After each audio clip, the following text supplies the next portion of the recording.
مزاج بن گیا. وہ غربا بیٹھے تھے دسترخوان بچھائے سڑک کے کنارے, تو امام حسین گزرے تو انہوں نے آواز دی. امام صاحب لوگ ذائقہ نہیں لگے, حضور تھوڑی روٹی نہیں کھا لیتے ہمارے ساتھ؟ تو امام صاحب آ گئے, نیچے بیٹھ گئے غریبوں کے ساتھ. کوئی جرت کرے نا, چلو امیروں نے تو غریبوں کے ساتھ بیٹھنے کی جرت نہیں کرنی, کوئی پیر ہی بیٹھ جائے غریبوں کے ساتھ, وہی مہربانی کر دے کہ میں پیر صاحب ہوں, قبلہ ہوں, تو میں ہی چلو لنگر کھا لوں مریدوں کے ساتھ بیٹھ کے.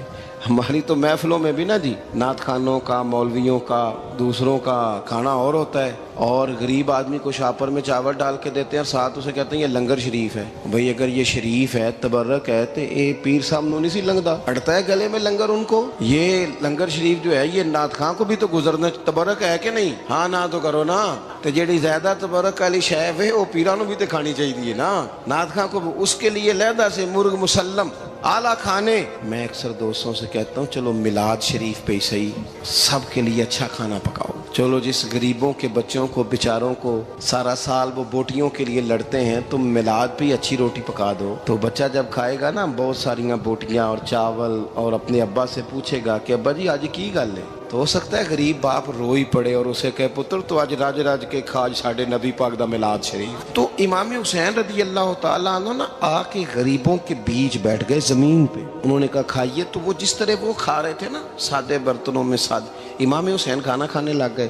میں نے کہا خیر کا کام کوئی بھی ملے اسے ضائع, چلو اور کچھ نہیں کر سکتے تھے, کسی کو سڑک ہی پار کرا دے نابینا کو, چلو اور کچھ نہیں کر سکتے, تو آپ کو پتہ ہے کہ سامنے والا بوجھ لے کے گزر رہا ہے, آپ تھوڑا سا ہٹ جائیں روڈ سے, اسے گزر لینے دیں. کوئی تو کام زندگی میں کوئی ارادہ تو خیر کا بندہ کرے. امام حسین بیٹھ گئے, ان کے ساتھ روٹی کھائی. تھوڑی دیر کے بعد اجازت لی, فرمایا جاؤں؟ کہنے لگے حضور اور کھائیے. فرمانے لگے میں تو ابھی روٹی کھا کے آیا تھا اور آج تک ایسا نہیں ہوا کہ دوبارہ کھانا کھاؤں. ایک لقمے کی بھوک نہیں تھی, جتنا بھی کھایا ہے نا یہ تمہارا دل خوش کرنے کے لیے کھایا ہے.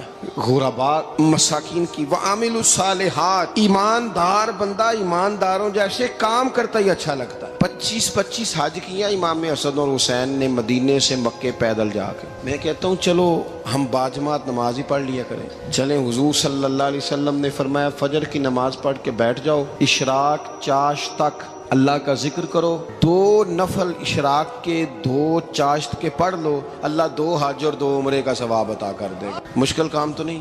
اہل بیت نے ہمیں سبق یہ پڑھایا ہے, حضور کے اصحاب نے ہمیں سبق یہ پڑھایا. تیسری بات فرمایا وتواصوا بالحق, صرف یہ نہیں کہ تم نماز پڑھ کے تو بیٹھ جاؤ, تم نے نا بے نمازی کو نماز کی دعوت بھی دینی ہے. مظلوم پر ظلم ہوتا رہے اور کونے میں چپ کر کے بیٹھے نہیں رہنا, بلکہ اگر ہاتھ پکڑا جا سکتا ہے تو ظالم کا ہاتھ پکڑنا ہے. نبی پاک علیہ الصلوۃ والسلام نے فرمایا اپنے بھائی کی مدد کرو چاہے وہ ظالم ہو یا مظلوم ہو, بھائی کی مدد کرو چاہے ظالم ہو یا مظلوم ہو. تو صحابہ نے عرض کی یا رسول اللہ صلی اللہ تعالیٰ علیہ وسلم یہ مظلوم کی مدد تو سمجھ میں آتی ہے, یہ ظالم کی مدد کیسے کریں؟ نہیں سمجھ آ رہی ہے آپ کو بات؟ یا رسول اللہ صلی اللہ تعالیٰ علیہ وسلم مظلوم کے ساتھ کھڑا ہونا تو ہماری عقل میں آ گیا, تو ظالم کی مدد کیسے کرنی ہے؟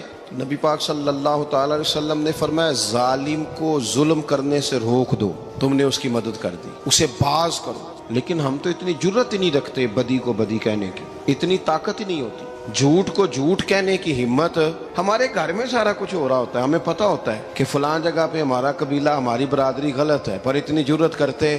ہم سچ بولتے ضرور ہیں پر دوسروں کے بارے میں, اپنے بارے میں سچ بولنے کو تیار نہیں ہوتے. جرت کا مظاہرہ کریں زندگی میں, حق کو حق کہنا سیکھیں, غلط کو غلط کہنا سیکھیں, جھوٹ کو جھوٹ کہیں, بدی کو بدی کہیں, سچائی کا ساتھ دیں ہمیشہ. ہم نے جب تک دیکھو نا ظلم ہوتا رہے, زیادتی ہوتی رہے, اپنا دروازہ اندر سے بند کر لو, پتر باہر نہ جانا. کیوں جی؟ باہر اس پہ ظلم ہو رہا ہے, ان کے گھر آگ لگی ہے, کوئی ہمارے گھر تو نہیں نہ لگی. یاد رکھنا پڑوسیوں کی آگ نہ بجھاؤ گے تو اپنے گھر بھی آ جائے گی. اگر مظلوم کا ہاتھ نہیں پکڑو گے تو ظالم دلیر ہو جائے. اور ہمارے جتنے بھی بزرگ گزرے انہوں نے ظالموں کو ظالم کہا. امام احمد بن حنبل نے جیل کاٹی, امام اعظم ابو حنیفہ نے جیل کاٹی. آج کل لوگ کہتے ہیں مولانا صاحب آپ نے نا جناب غلط کو غلط نہیں کہنا, سیاست کی بات نہیں کرنی. کیوں جی؟ کس لیے نہیں کرنی؟ سیاست تو تدبیر کا نام ہے.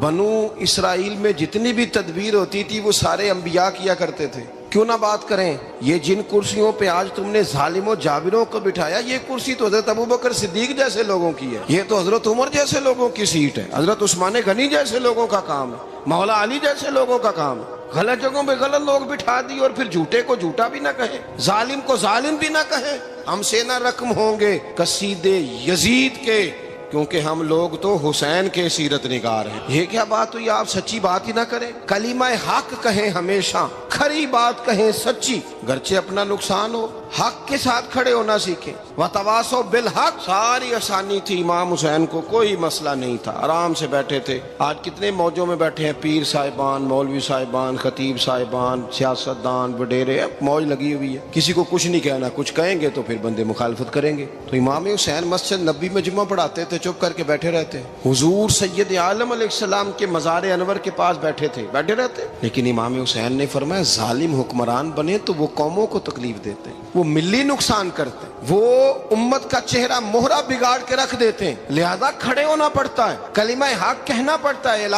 کلمت الحق کے لیے نکلنا پڑتا ہے۔ آپ اپنی زندگی کے اندر سچی بات کرنا سیکھیں۔ الیکشن کے دن آ گئے، میرے ایک بڑے محبت والے ساتھی تھے، وہ آ گئے ووٹ کے لیے۔ ویسے بھی یہ جو بیماری ہمارے ملک میں نا جی، ہمارے ہاں حکمران بعض اوقات کہتے ہیں اوے ہو جی جمہوریت بڑی ضروری ہے۔ وہ بھی کس مصیبت کا نام ہے جمہوریت؟ اقبال تو کہتے ہیں کہ یہ وہ چیز ہے کہ جس میں پتہ ہی کوئی نہیں ہوتا پڑھے لکھے ان پڑھ کا، چھوٹے اور بڑے کا، سیانے اور بیوقوف کا۔ جمہوریت وہ طرز حکومت ہے کہ جس میں بندوں کو گنا کرتے ہیں، تولا نہیں کرتے رہتے ہو ہر وقت۔ قوم کو اس کا حق ملنا چاہیے، غریب کی مدد ہونی چاہیے، انصاف ملنا چاہیے۔ باقی یہ تمہاری کہانیاں ہیں ڈکٹیٹرشپ اور جمہوریت، اور ہمیں تمہاری سمجھ بھی نہیں آتی۔ ہر ڈکٹیٹر کے ساتھ ہوتے ہو، باتیں جمہوریت کی کرتے ہو، جہاں تمہارا دل کرتا کھڑے رہتے ہو۔ ہمیں تو کوئی اس سے غرض نہیں، کام ہونا چاہیے۔ بلکہ جو لوگ قوت نافذہ رکھتے ہیں انہیں سمجھنا چاہیے کہ ملک کی بھاگ دوڑ ہمیشہ مضبوط ہاتھوں میں رہے، اور وہ اس طرح کا نظام وضع کریں، مل بیٹھے سارے ادارے کہ غریب کی سنی جائے۔ وہ مجھے بڑی اچھی طرح یاد ہے جب وہ ایک حکومت ختم ہوئی اور جو ایک فوجی رہ کے گئے تھے 11 سال، ان کی حکومت آئی تو میں باہر نکلا تو ایک بزرگ تھے، وہ صبح صبح ناشتہ بیچا کرتے تھے ہمارے علاقے میں، چاول اور چنے بنے۔ تو میں نے ان سے کہا بزرگوں پتہ لگا جی رات دی حکومت بدل گئی ہے۔ تو فرمان لگے پتر جیڑا مرضی بھی آ جائے، میں تو یا چاول بیچ کے روٹی کھانی، ہمیں تو ان سے غرض ہی نہیں، اللہ جانے کون آیا کون گیا، تو کھیل تماشا بنایا ہوا ہے۔ تو جھوٹے کو جھوٹا کہیں۔ میرے ایک دوست ہیں الیکشن لڑتے ہیں، مجھے ایک دفعہ آ کے کہنے لگے آپ نے کبھی ووٹ نہیں ڈالا، اس دفعہ ضرور ڈالیں۔ میں نے کہا نہیں ڈالتا میں۔ کہنے لگے ووٹ قوم کی امانت ہے، تو میں نے کہا امانت کسی بے ایمان کو دے دوں؟ امانت تو امانت دار کو دی جاتی۔ نہیں سمجھے آپ بات؟ یہ سارے کہتے ہیں نا ووٹ قوم کی، تو امانت کس کو دینی چاہیے؟ صحیح بتاؤ۔ چلو ہوں تسی بولنا نہیں، بس دل وچ گل رکھنی، دل وچ دیندے ویسے امانت دارا نہیں ہونا۔ نہیں میں نے کہا بولنا نہیں، ہمیں کسی نے پتہ نہ لگ جائے، دیتے ویسے امانت داروں کو ہی ہو نا۔ یہ اپنے دل سے پوچھو، فیصلہ لو، اللہ سے ڈرو۔ ظالم کا مددگار ظالم ہوتا ہے، ظالموں کا مددگار ظالم ہوتا ہے۔ وہ تیرے میرے ووٹ پر جیت کر جب ظلم کرے گا تو پھر کون ہے جو یہ دعویٰ کرے گا کہ جناب میں ظالم کا مددگار نہیں؟ سوچو سمجھو، غور کرو۔ امام حسین رضی اللہ تعالیٰ عنہ نے فرمایا سچ کو سچ کہیں گے، جھوٹ کو جھوٹ کہیں گے۔ یہ نہیں ہو سکتا کہ جناب ظلم ہوتا رہے اور چپ رہے۔ اور یہ سبق کہاں سے پڑھا انہوں نے؟ مولا علی شیر خدا سے۔ جب حضرت عثمان غنی رضی اللہ تعالیٰ عنہ پر بلوائیوں نے حملہ کیا نا، تو چونکہ حضرت عثمان غنی خالو تھے امام حسن اور حسین کے، حضرت عثمان خالو ہیں، سگے خالو ہیں، تو حضرت مولا علی شیر خدا نے یہ نہیں کہا کہ پتر اتنے بندے آ گئے ہیں، تلواریں ہیں، محاصرہ ہے، باہر نہ نکلنا، بلکہ حضرت مولا علی نے خود اپنے دونوں بیٹوں کو تلواریں پکڑائیں اور حضرت عثمان غنی کے دروازے پہ کھڑا کر کے کہا پتر خیال رکھنا تمہارے ہوتے ہوئے کوئی بھی شخص حضرت عثمان غنی کا دروازہ نہ کراس کر پائے۔ خود اپنے بچوں، ہر جنگ میں حضرت علی ساتھ لے کے جاتے تھے۔ ہم تو بچوں کو دلیری سکھاتے ہی نہیں، بزدل۔ اور کچھ ہمیں بابے مل گئے، وہ کہندے ہیں منڈے نو سایا ہے، میں کہ بابے نو آپ سایا ہے، انہوں بھی کرو دم کراؤ، اس کو نظری سایہ آتا ہے۔ کیسے نادانوں سے پالا پڑ گیا۔ کیا ہوتا ہے وہ سایہ؟ اچھے بھلے سیانے نوجوان بتی بند کر کے اندر لیٹا ہوا ہے بچہ، بابا کہہ گیا انہوں سایا ہے۔ بابا کہڑا کہہ گیا جڑا باہر روٹی لین آیا سی، بھی ایڈی پہنچی سرکار ہوندی تے ٹکر ہی گھر کھا لیندی۔ لوگوں کے قسمت کا حال بتاتا ہے، اپنی اتنی خراب ہے کہ مانگتا پھرتا ہے۔ کیا مذاق بنایا ہم نے اپنے ساتھ۔ تھوڑے سمجھدار ہو جائیں، ہر بندے کی بات کا اثر قبول نہ کیا کریں۔ مومن کے پاس طاقتیں ہوتی ہیں، جو جدھر لگاتا ہے چپ کر کے لگ جاتے ہو. ان الذین قالوا ربنا اللہ ثم استقاموا تتنزل علیہم الملائکہ. اللہ کہتا ہے تو ڈٹنا سیکھ, رب کا نام لے کے ڈٹ جا, رب تیری مدد کے لیے فرشتے بھی نازل کر دے گا. فرمایا یہ نبی مومنوں کے جانوں سے بھی زیادہ قریب ہے. ہم بڑا عام لفظ بولتے ہیں کہ فلاں چیز میرے دل کے بڑی قریب ہے, میری سوچ کے بڑی. جو لوگ دل کے قریب ہوتے ہیں ان کے پاس اٹھنے بیٹھنے کو دل کرتا ہے. تو اللہ کریم نے قرآن پاک میں فرمایا کہ یہ پیغمبر صلی اللہ علیہ وسلم تمہاری جانوں سے بھی تمہارے قریب ہے. اور حضور نے وضاحت کر دی, نبی پاک نے وضاحت کر دی. حضور نے فرمایا لا یؤمن احدکم حتی اکون احب الیہ من والدہ وولدہ والناس اجمعین او کما قال نبی صلی اللہ علیہ وسلم.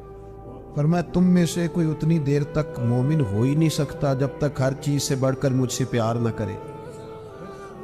ایک مثال دے لوں, بات آسان ہو جائے گی. جس گھر کے اندر پیسہ بے شمار ہو, دولت بے شمار ہو, مکان ایک نہیں چار ہو, اور دنیا کی ساری آسانیاں گھر میں موجود ہو, سارے دوست میری بات پہ توجہ کرنا, ہر شے ہو, بینک بیلنس بھی ٹھیک ٹھاک ہو, بچوں کا فیوچر سیف ہو, لیکن گھر کے اندر میاں بیوی کی صلح نہ ہو. بچے کہتے ہیں گھر میں ہر چیز ہے پر امی اور ابا کا جھگڑا ہر وقت جاری رہتا ہے. وہ گھر صحیح چلتا ہے؟ آپ نے بولنا اس لیے نہیں کہ یہ باتیں لوگ, یہ گھر کے اندر کی باتیں ہیں نا. حالانکہ پاکستان کا تجزیہ یہ ہے کہ 95% میاں بیوی کے حالات ٹھیک نہیں. پاکستان یہ سرکاری اعداد و شمار ہے. 95% گھروں میں اختلاف رائے. یہ بات ذہن میں بٹھا لیں کہ میاں بیوی کا اگر اتفاق نہیں نہ ہوتا تو وہ کہیں کہ گھر میں کوئی بھی خوشی رہے گی تو یہ ممکن ہی نہیں, یہ سوال ہی نہیں پیدا ہو. 6 بچے ہوتے ہیں اور شادی کو 24 سال گزر جاتے ہیں پھر بھی طلاق ہو جاتی ہے. اس لیے کہ میاں بیوی کے لیے سب سے ضروری چیز آپس کی محبت ہے. اور یار کیا خوبصورت انداز ہے میرے رسول پاک علیہ السلام کا. جتنی شاندار طبیعت حضور نے مولا علی شیر خدا کی تھی اتنی کوئی کر سکتا ہے؟ اور جتنی اعلیٰ ترین تربیت اور حسن سیدہ فاطمہ کو اللہ نے دیا کسی اور کو مل سکتا ہے؟ لیکن میرے نبی پاک علیہ السلام نے ان کی شادی کے بعد ان کو اکٹھے بٹھا کے ان کے سر آپس میں جوڑ کے ہاتھ اٹھا کے دعا کی تھی کہ اے اللہ ان کے درمیان محبت پیدا فرما دے. میاں بیوی کے درمیان جو سب سے اہم چیز ہے وہ محبت ہے. بچے کہتے ہیں ہم کدھر جائیں, ابا کی سنیں کہ اماں کی سنیں؟ اور اکثر گھروں میں بچوں کی تربیت رک جاتی ہے اس لیے کہ میاں بیوی کا سلوک نہیں ہوتا, تباہی اتر جاتی. گھر کے اندر ہر شے ہے پر ان کا پیار نہیں. پتہ یہ چلا کہ گھر میں محبت نہ ہو تو گھر نہیں چلتا. اگر محبت کے بغیر ایک گھر نہیں چل سکتا تو محبت مصطفیٰ کے بغیر دین کیسے چلے گا؟ گھر نہیں چلتا میرے بھائی, ٹوٹ جاتا ہے, بکھر جاتا ہے. سارا کچھ ہونے کے باوجود میں نے مردوں کو روتے ہوئے دیکھا ہے, عورتیں تو روتی ہیں, میں نے مردوں کو روتے ہوئے دیکھا.